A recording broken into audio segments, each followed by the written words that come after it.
သူဒီစီပန်းလေးတပွင့်ဆိုရင်နေအောင်ကြီးလေးဖြစ်ခွင့်ရ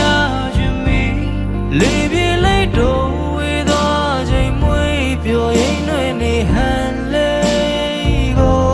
ဝေးကနေတိတ်တိတ်ကလေးပါပဲယူစားရယူမို့ဖြစ်ကိုယ့်ရဲ့ချစ်ဆုံးရဲ့